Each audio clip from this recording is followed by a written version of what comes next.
आप सब में कोई भी बच्चे मुझे पहचानते तो नहीं होंगे? नहीं पहचानते। तो मैं अपना परिचय दूं। कुछ परिचय तो श्रीमान जी दिए, जैसा कि बताए मैं मधुबनी जिले से आया, लेकिन मैं कौन हूँ ये आपको पता तो नहीं चला। ये मुझे बताना चाहिए। मेरा नाम है सुशील। क्या नाम है? और मधुबनी जिले में एक गुरुकुल आश्रम, क्या है? मैं उस गुरुकुल आश्रम से आपके बीच आया। गुरुकुल का क्या मतलब होता है आपको पता है? क्या पता? क्या होता है गुरुकुल का मतलब? क्या? एक जने बोलिए, खड़े हो आप बोलो। गुरुकुल का क्या मतलब?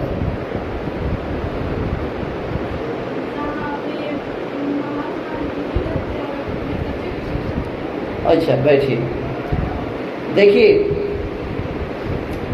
बहुत सारे स्थानों पर महात्मा रहते हैं, और जहाँ जहाँ महात्मा रहते हैं तो कुछ न कुछ शिक्षा देते ही रहते हैं। तो जहाँ महात्मा रहते हैं उस स्थान को गुरुकुल नहीं कहा जाता। दूसरी बात, जहाँ जहाँ शिक्षा होती है वहाँ वहाँ उस स्थान को भी गुरुकुल कहा जाता है, ये भी बात नहीं है। शिक्षा तो यहाँ भी दी जा रही। आप यहाँ शिक्षा ले रहे हैं कि नहीं? तो इसको तो गुरुकुल नहीं कहते, इसको गुरुकुल कहते हैं। तो इसका मतलब हुआ कि न तो महात्मा के रहने के स्थान को गुरुकुल कहते हैं, और न ही जहाँ जहाँ पढ़ाई होती है उस स्थान को गुरुकुल कहते हैं। तो फिर गुरुकुल का क्या अर्थ है, ये हमें समझने की आवश्यकता है। क्या जानने की आवश्यकता है कि नहीं? अपने यहाँ एक भगवान हुए। कौन हुए? भगवान हुए, और उस भगवान का नाम था कृष्ण। क्या नाम था? आप जानते हैं कि नहीं? भगवान कृष्ण का नाम सुने हैं कि नहीं? कहाँ पढ़ते थे भगवान कृष्ण? कहाँ पढ़ते थे? पता नहीं। भगवान कृष्ण गुरुकुल में पढ़ते थे। कहाँ पढ़ते थे? और उनके मित्र का क्या नाम था? सुदामा। तो दोनों पढ़ते नहीं थे क्या? और जिस गुरुकुल में पढ़ते थे उस गुरुकुल के गुरु जी का नाम क्या था? ये सब आपको आना चाहिए, ये पता होना चाहिए। उनका नाम था मुनि संदीपनी। क्या नाम था जी? तो संदीपनी जी के आश्रम में पढ़ते थे दोनों। और ये भी आप सुने होंगे कि दोनों जंगल में जाकर लकड़ी तोड़कर लाते थे। क्या ये पता है कि नहीं? दोनों जंगल में जाकर लकड़ी तोड़कर लाते थे। लकड़ी क्यों तोड़ा जाता था? खाना, भोजन बनाने, है ना, जलावन के लिए। हवन भी होता था गुरुकुल में, तो हवन करने के लिए भी। तो भोजन खाली लकड़ी से बनेगा कि और कुछ चाहिए? जैसे चावल, दाल, सब्जी, आटा चाहिए ना। तो ये सामग्री भी दोनों गांव में जाकर मांग के लाते थे। क्या करते थे? पहले जमाने में जितने पढ़ने लिखने वाले बच्चे होते थे ना, सबको भिक्षा मांगना पड़ता था। क्या करना पड़ता था जी? आप लोगों के मन में होगा, अरे भीख मांगना पड़ेगा। भीख मांगना बढ़िया बात है, लेकिन पहले के सभी बच्चे भीख मांगते थे, और भिक्षा मांगकर चावल, दाल, आटा, सब्जी लाते थे। भोजन भी बनाते थे। क्या बनाते थे? और पहले गुरु जी को खिलाते थे। क्या करते थे? और गुरु जी को खिलाने के बाद खुद खाते थे। फिर पढ़ाई भी बहुत बढ़िया ढंग से, और गुरु जी और ब्रह्मचारिणी साथ साथ रहते थे। पढ़ाने वाले और पढ़ने वाले साथ साथ रहते थे। यहाँ वो सब तो हो नहीं रहा है। क्या जी, आप लोग गुरुजी के साथ नहीं रहते, एक बात। दूसरी बात, गुरुजी को भोजन बनाकर नहीं खिलाते। तीसरी बात, गुरुजी के लिए मांग कर कुछ नहीं लाते। इसका मतलब है कि गुरुकुल में होने वाले जो कार्य हैं उसमें से मात्र एक काम आप करते हैं, गुरुजी पढ़ाते हैं और आप पढ़ते हैं, बाद बाकी कोई काम। इसीलिए ये गुरुकुल नहीं। अब समझ में आ गया? गुरुकुल वह होता था जहाँ गुरुजी और ब्रह्मचारी शिष्य साथ रहते थे। गुरुजी की पूरी व्यवस्था पढ़ने वाले करते थे, बच्चे करते थे, और फिर बहुत बढ़िया ढंग से पढ़ाई भी होती थी। तभी तो भगवान बनते थे। ये कोई भगवान बन जाए ऐसे ही बनेगा क्या? ये भगवान वाली क्वालिटी उसमें होनी चाहिए ना, होनी चाहिए कि नहीं होनी चाहिए? तो ऐसी पढ़ाई होती थी। आप उस गुरुकुल के संबंध में ऐसा समझिए कि अभी भी मधुबनी में एक गुरुकुल ऐसा है जहाँ के बच्चे आज भी मांग के लाते हैं, बच्चे भोजन बनाते हैं, गुरुजी भी खाते हैं और बच्चे भी खाते हैं, पढ़ाई भी करते हैं। और गुरुकुल में पढ़ने वाले जो बच्चे हैं,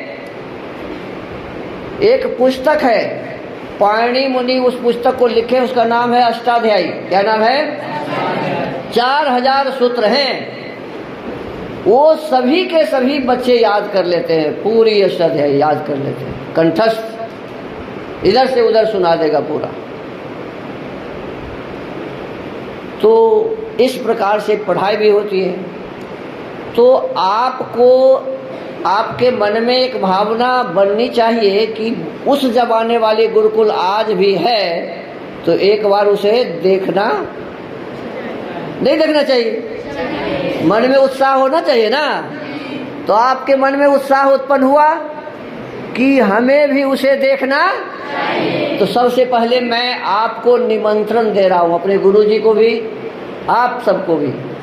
आप कभी टूर में कभी जाते हैं कि नहीं? बच्चे स्कूल से जाते होंगे ना टूर आदि में। तो एक बार आइए मधुबनी। मधुबनी वैसे भी प्रसिद्ध जगह है। क्यों प्रसिद्ध है आप बताइए? पेंटिंग के लिए। क्यों प्रसिद्ध है जी? मधुबनी पेंटिंग के लिए विश्व में प्रसिद्ध है, संपूर्ण विश्व में। तो आप हमारे गुरुकुल में भी पेंटिंग का कार्य हुआ है, तो आप देखेंगे उसे, बच्चों को भी देखेंगे, एक बार बच्चों के साथ खाएंगे भी।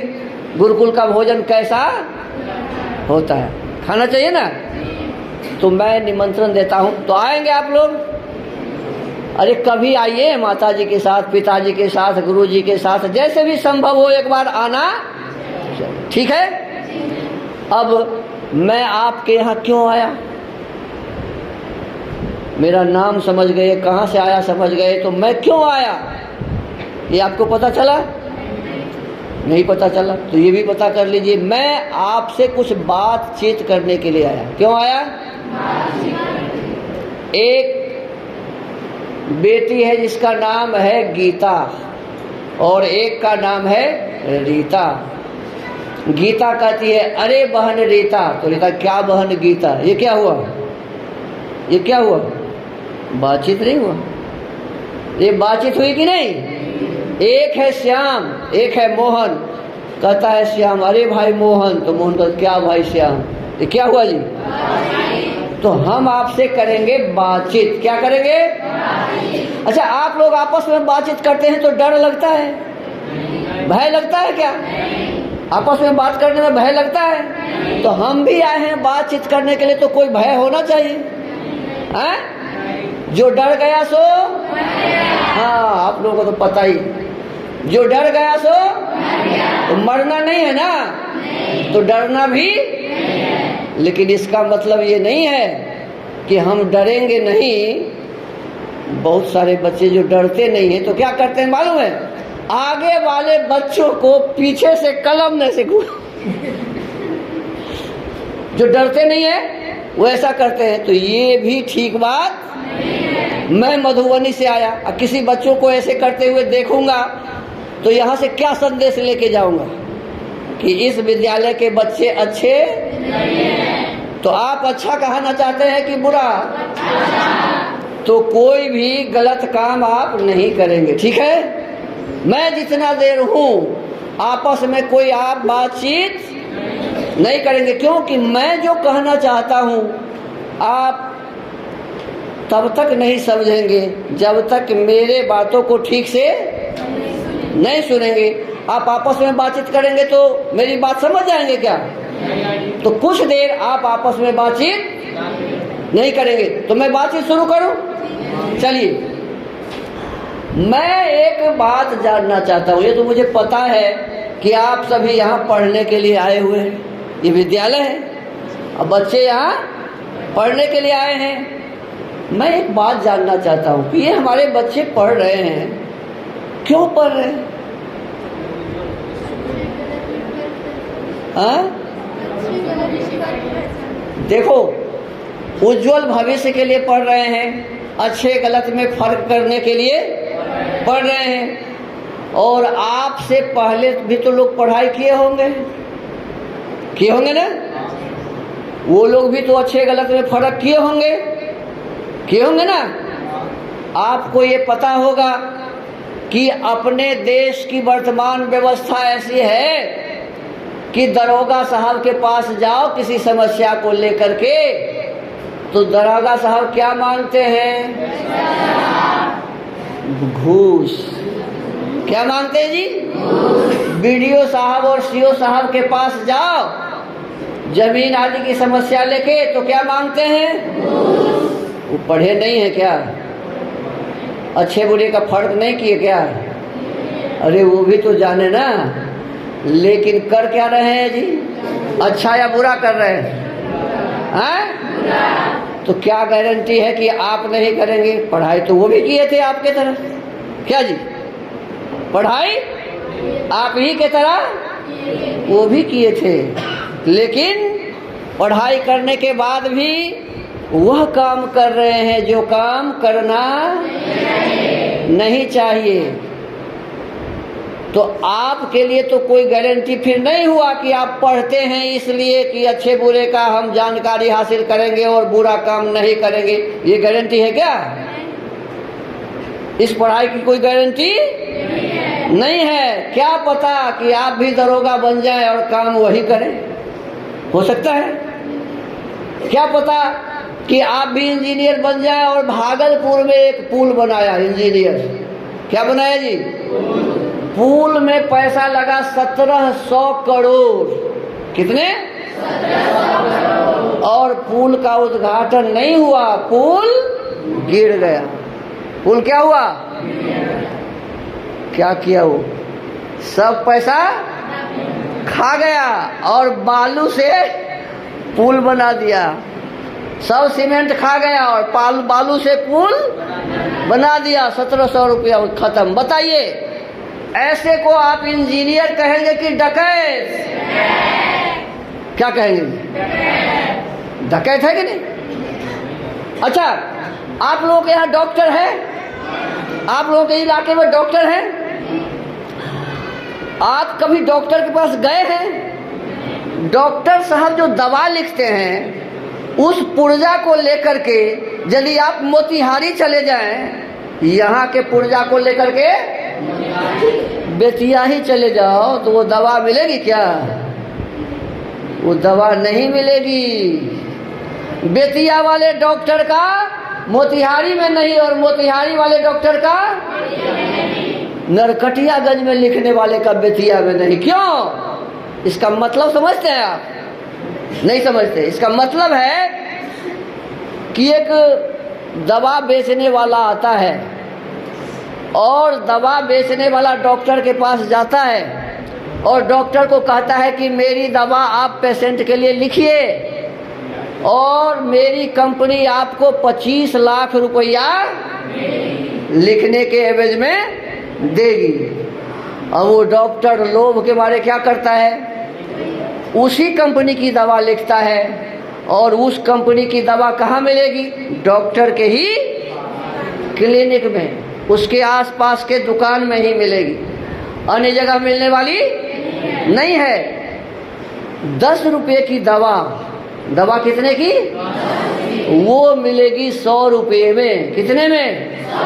क्योंकि 25 लाख रुपया जो दिया है, 25 लाख रुपया जो तो कमाएगा भी ना, वैसे ही थोड़े दिया है, कमाने के लिए दिया है। तो वो 25 लाख रुपया कमाने के लिए 10 रुपये की दवा कितने में बेचेगा? अब बताइए कितना घोटाला हुआ? 90 रुपया घोटाला करने वाला डॉक्टर है कि डाकू है? आप भी तो पढ़ाई इसीलिए करते हैं कि डॉक्टर बन के अधिक से अधिक क्या करेंगे? पैसे कमाएंगे। विचार करने की आवश्यकता है कि नहीं है? विचार करने की आवश्यकता है ना। देखिए, पढ़ाई लिखाई करने का मुख्य उद्देश्य क्या है, इसको ठीक से समझकर और फिर हमें ठीक से उसका अपने जीवन में धारण करना चाहिए। आपने ठीक कहा कि पढ़ाई लिखाई हम करते हैं अच्छाई और बुराई को जानने के लिए। अच्छाई बुराई को देखो, एक बच्चा 6 महीने का, अभी कुछ भी जानकारी उसे 6 महीने के बालक को जानकारी कुछ नहीं है। माँ सिखाती है, बेटा बोलो मम्मी, बेटा बोलो पापा, बेटी बोलो चाचा। क्या कौन सिखाती है? माँ सिखाती है। फिर वह धीरे धीरे बढ़ता है, चाचा सिखाते हैं, चाची सिखाती है, पिताजी सिखाते हैं, अड़ोसी पड़ोसी सिखाते हैं, फिर विद्यालय आते हैं, विद्यालय में गुरुजी सिखाते हैं A for B for C for, सीखते हैं अपना। और ऐसे ही पढ़ाई लिखाई करते हुए आप 10वीं 12वीं BA MA सभी पास करते हैं। इंजीनियरिंग में जाते हैं, इंजीनियरिंग की पढ़ाई करते हैं। डॉक्टरी में जाते हैं तो डॉक्टरी की पढ़ाई करते हैं। पढ़ाई करके जो नहीं जानते थे उसको जान लेते हैं। जो नहीं जानते थे उसे जान लेते हैं। और जानने के बाद देखते हैं कि भाई 2 तरह की बातें हैं, अच्छी बातें भी है और नहीं। सीखने वाला तो सब कुछ सीखता है ना, उसे पता होना चाहिए ना कि यहाँ कुआं है। यदि हमें पता ना हो कि आगे कुआं है और हम चलेंगे तो क्या होगा? गिरेंगे तो हाथ पैर टूटेंगे, मरेंगे भी, मर भी। तो हमें पता होना चाहिए कि आगे क्या है, कुआं है। पता होगा तो हम बगल से निकल जाएंगे। तो बुराई की भी पता होनी चाहिए कि ये अच्छा काम नहीं है, ये अच्छा काम है, ये पता होना चाहिए। अब वही एक 6 महीने का बच्चा है, माँ सबसे पहले दिन एक दीपक जलाती है। क्या जलाती है? दीपक समझती है? दिया जलाती है और दिया जलाकर चली जाती है भोजन के घर में। और 6 महीने का बच्चा तो घुटने के बल चलता रहता है ना। क्या करेगा? दीपक को देख के क्या करेगा? वो दौड़ के जाएगा और दीपक को पकड़ेगा। जैसे ही पकड़ेगा तो हाथ जल जाएगा, तो फिर चिल्लाएगा तो माँ दौड़ेगी और माँ दौड़ के देखेगी बच्चे का हाथ जल गया है, तो फिर दवा आदि लगा करके फिर उसको चुप करा देगी। अब बताइए आप, कल फिर माँ दीप जलाएगी, भोजन घर में चली जाएगी, वो बच्चा क्या करेगा? जाएगा क्या? अब दोबारा वो क्यों? उसको बिल्कुल ठीक पता चल गया कि ये दीपक को पकड़ना अच्छा काम नहीं है, ये हमें दुख देने वाला है। क्या? ये मुझे दुख देने वाला है और दुख देने वाला काम मैं दोबारा नहीं करूंगा। ये है असली पढ़ाई। समझ में आया? असली पढ़ाई समझ में आया कि नहीं? ये है असली पढ़ाई। जिस दिन आपको भी ये एहसास हो जाएगा कि ये मेरे जीवन के लिए खतरा है, ये मुझे दुख देने वाला है, ये मेरे लिए अच्छा नहीं है, और उस दिन आप जब उसे नहीं करेंगे तो ये हुआ असली पढ़ाई। समझ में आया?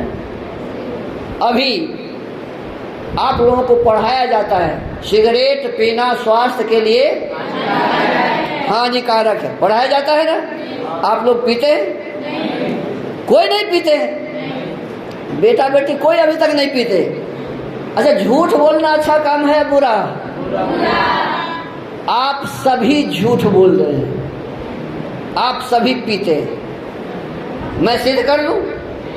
मैं सिद्ध करूं? आप जितने बच्चे हैं ना सभी सिगरेट पीते हैं। कैसे? आपके गांव में दुकान तो होगा, है कि नहीं है? दुकान पर आप जाते होंगे, जाते हैं कि नहीं जाते हैं? अच्छा, विद्यालय जब आते हैं तो रास्ते में किसी को पीते हुए देखते होंगे, देखते हैं कि नहीं देखते? अच्छा, पी करके वो धुआं किधर फेंकता है? बाहर। सच बोलिए, कभी आपके नाक में वो धुआं लगा कि नहीं? कभी भी उसका गंध लगा कि नहीं? अरे गंध लगा ना। किसी के दादाजी पीते हैं, किसी की मम्मी पीती है, किसी के भैया पीते हैं, किसी के अड़ोसी पीते हैं, पड़ोसी पीते हैं, अगल बगल वाला पीता रहता है, और हम लोग चलते रहते हैं तो कभी कभी हमारे नाक में वो गंध, तो वो पीता है मुंह में तो पिया, आप नाक में पिए तो नहीं पिए क्या? अरे हमारे नाक में गंध गया तो हम पी लिए कि नहीं? नाक से भी तो भीतर ही गया, नाक से कहाँ गया जी?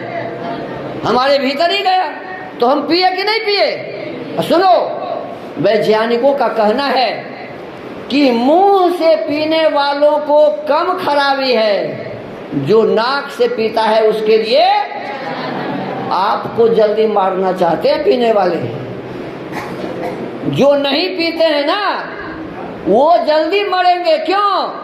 कि आपके नासिका के द्वारा सीधा कहाँ जाएगा? फेफड़ा। सीधा कहाँ जाएगा? फेफड़ा में, और आपका फेफड़ा खराब हो सकता है। तो बताइए, ये सिगरेट पीने वाले हमें तो जबरदस्ती पिला रहे हैं ना, और हम आप बिल्कुल निश्चिंत बैठे हुए हैं, चलो कोई बात नहीं। ऐसे निश्चिंत बैठना चाहिए क्या? आप पढ़ाई करते हैं, आपके भीतर समझदारी है, तो आपका क्या काम होना चाहिए? यही तो होना चाहिए ना। अच्छाई क्या है समझ लिए, बुराई क्या है ये भी। अब बुराई से दूर रहना चाहिए ना। कैसे दूर रहेंगे? उन्हें समझाना पड़ेगा, उन्हें बताना पड़ेगा, उन्हें कहना पड़ेगा कि आपके कारण मैं भी बीमार पड़ सकती हूँ, मैं भी बीमार पड़ सकता हूँ। कहना पड़ेगा ना। कि ऐसे कहने जाएंगे तो मानेगा ही नहीं। तो ऐसे व्यक्ति के लिए हम एक गीत बनाए हुए हैं। क्या बनाए हुए हैं? गीत कान में कैसा लगता है? सुनने में अच्छा। और जैसे ही आप सुनाएंगे ना तो उसमें जो बातें हैं सुनकर उसे लगेगा शर्म। क्या लगेगा? और शर्म यदि लग जाए तो कोई आदमी खराब काम करेगा? खुद ही देखो, कोई गलत काम, कोई भी काम ऐसा हो जिसमें करने में शर्म लग जाए तो हम करते हैं क्या? वो काम। तो उनके भीतर में शर्म उत्पन्न हो जाए, ये किनकी ड्यूटी है जी? जो नहीं पीते हैं उनकी। तो आप लोगों को सिखा दूं? सीखना चाहते हैं तो पहले सीधा होके बैठिए। विद्यार्थी को कभी टेढ़ा नहीं बैठना चाहिए, जल्दी बूढ़े हो जाएंगे आप। सीधा होके बैठिए और मेरे साथ बोलिए, आगे आगे मैं और पीछे से आप। बीड़ी वाले को बोलना है, अरे बीड़ी मजा न देगी। खा के नहीं आए घर से? खा के नहीं आए? तो खाने वाले ऐसे बोलेंगे, अरे बीड़ी मजा न देगी। अरे ऐसे बोलिए कि लगे कि आप भोजन छाजन किए हुए हैं। अरे बीड़ी मजा न देगी, और सिगरेट मजा न देगा, और कहीं कैंसर हो गया तो, कहीं दम्मा हो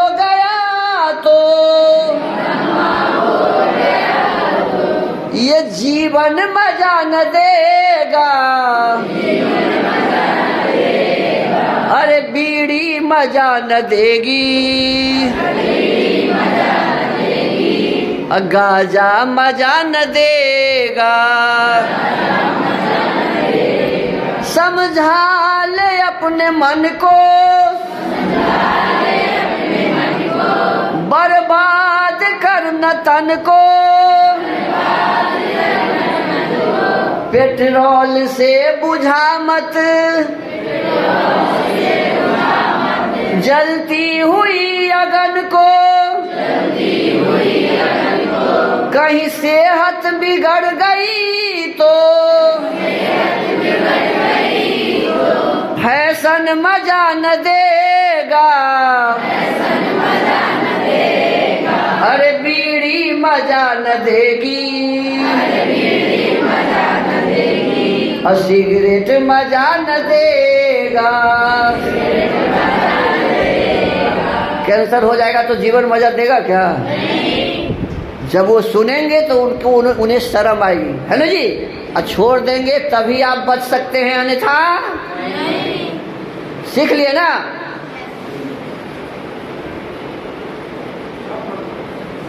कितने बजे खत्म? तो आपसे मेरा निवेदन है कि आप इस प्रकार के कार्य कभी अपने जीवन में, ठीक है, जब बड़े हो जाएं तब भी कोई गलत काम नहीं करेंगे। ये आपके समझ में आना चाहिए कि ये हमारे जीवन के लिए नुकसान करने वाला है। जो जो काम है, जैसे मान लीजिए घूस लेना, झूठ बोलना, चोरी करना, दूसरे को परेशान करना, ये जितने भी काम हैं गलत काम है, और वो गलत काम हम कभी भी अपने जीवन में नहीं करें। देखो अपना देश कितना अच्छा था। अपने देश का नाम था आर्यावर्त। क्या था देश का नाम? क्यों था? अपने देश में बड़े लोग रहते थे, अच्छे लोग रहते थे। कौन रहते थे? अच्छे लोग। अच्छे लोगों का नाम होता था आर्य। अच्छे लोगों क्या कहते थे? आर्य। और आर्य लोग जहाँ रहते थे उस जगह का नाम था आर्यावर्त। क्या था जी?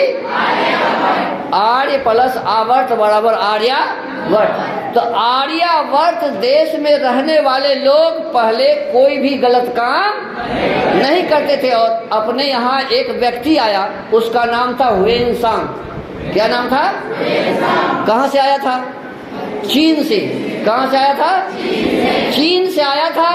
और नालंदा विश्वविद्यालय अपने बिहार में उस समय थे। उस समय वो 4 वर्ष वहाँ पढ़ा था और इसके पश्चात में पूरे भारतवर्ष की यात्रा की थी। और उसके बाद वो लिखा था अपने डायरी में, उस किताब का नाम है हुएनसांग की यात्रा वृत्तांत। उसमें उन्होंने लिखा है कि मैंने भारतवर्ष में, संपूर्ण भारतवर्ष में घूमा, लेकिन किसी भी घर में कोई ताला नहीं देखा। क्यों? तो यहाँ कोई चोर है ही नहीं। अपने देश में कोई चोर नहीं था। एक छोटा सा और गीत मेरे साथ गा लीजिए। हमारे देश की महिमा बड़ी सुहानी है, सबसे निराली है, सबसे पुरानी है, किसी दरवाजे में ताला न कोई होता था, हर एक आदमी बेखौफ हो के सोता था, न जुआरी न शराबी न चोर होता था,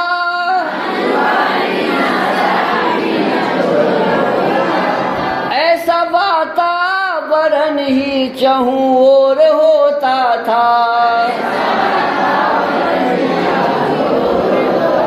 हमारे देश की महिमा बड़ी सुहानी है,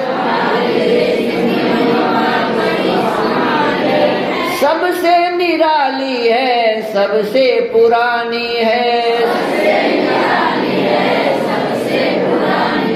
तो तो जिस देश में जुआ खेलने वाले लोग नहीं थे, शराब पीने वाले लोग नहीं थे, जिस देश में चोरी करने वाले लोग नहीं थे, वह देश आज कैसा हो गया है आप सभी जानते हैं। देखो, उस जमाने में तो घर में भी ताला नहीं लगता था, लेकिन आज हमारे घर में, आपके घर में भाभी है और माँ है, तो देखिएगा माँ का ताला चाबी अलग और भाभी का ताला चाबी।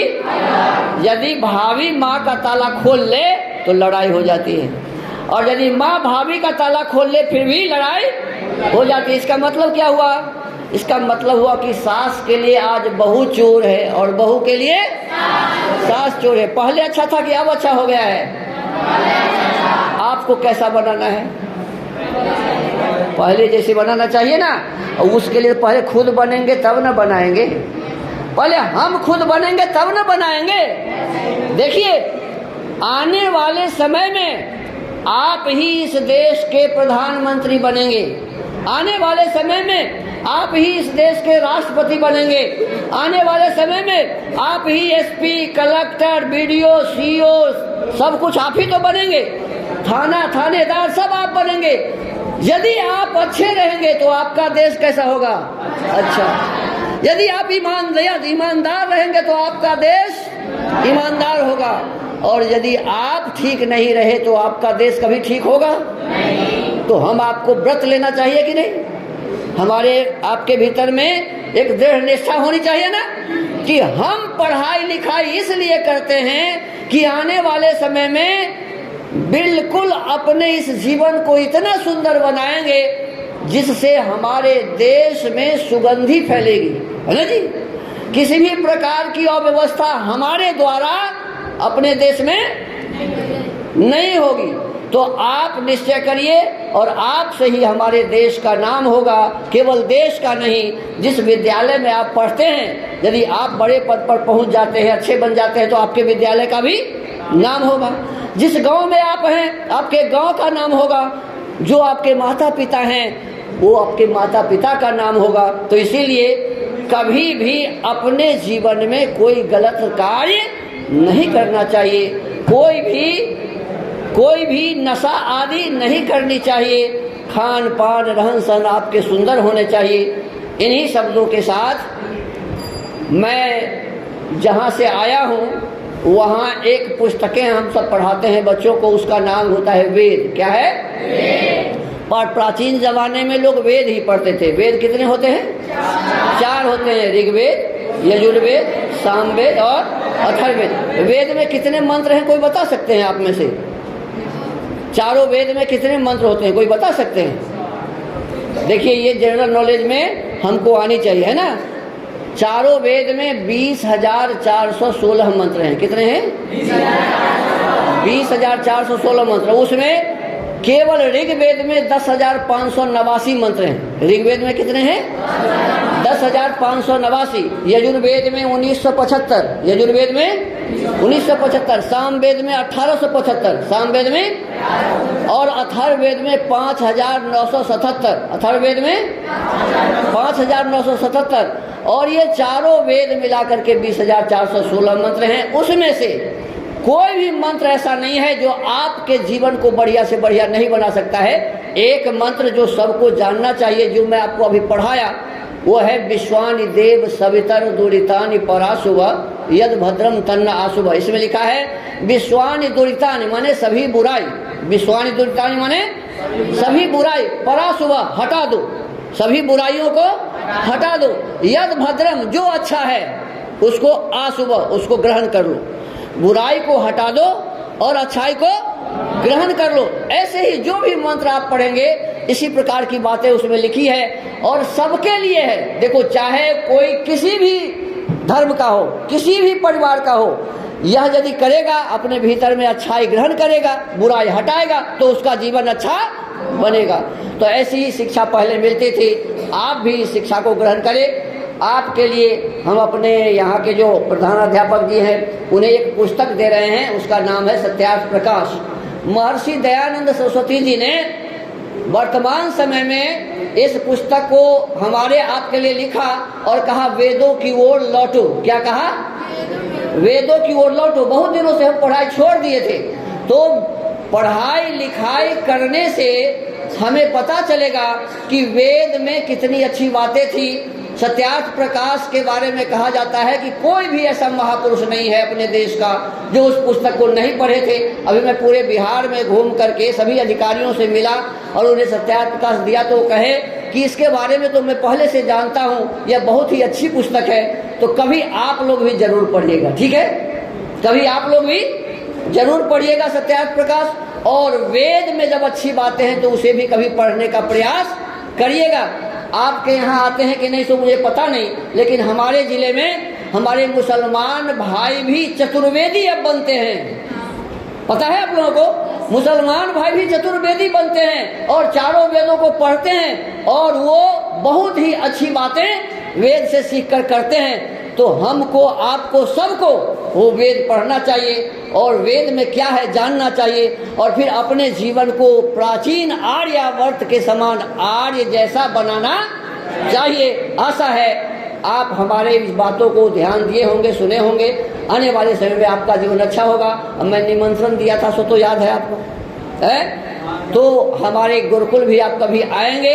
इन्हीं शब्दों के साथ मेरे साथ नारा लगा लीजिए। मैं कहूँगा भारत माता की, आपको कहना है जय। भारत माता की जय, भारत माता की जय। और मैं कहूँगा तन मन को करता कौन खराब। क्या कहूँगा?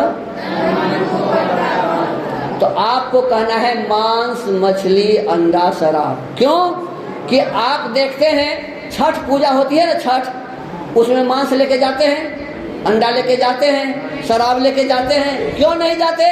तो ये अच्छी चीज नहीं है, वो पवित्र पर्व है, ये अपवित्र चीज है। अच्छा बताइए, छठ में यदि डाला में नहीं जाएगा अपवित्र चीज, तो आपके मुंह में अपवित्र चीज जाना चाहिए? यदि डाला में नहीं जाएगा तो आपके मुंह में जाना चाहिए क्या? नहीं जाना चाहिए। इस पर विचार करनी चाहिए। जैसा खाएंगे अन्न वैसा ही बनेगा मन, और पवित्र चीज खाएंगे तो मन भी क्या बनेगा? अपवित्र। इसलिए हम कहेंगे तन मन को करता कौन खराब। आप कहिए मांस मछली अंडा शराब। तन मन को करता कौन खराब? मैं कहूँगा शराब पीना छोड़ दो। आप कहिए छोड़ दो, छोड़ दो।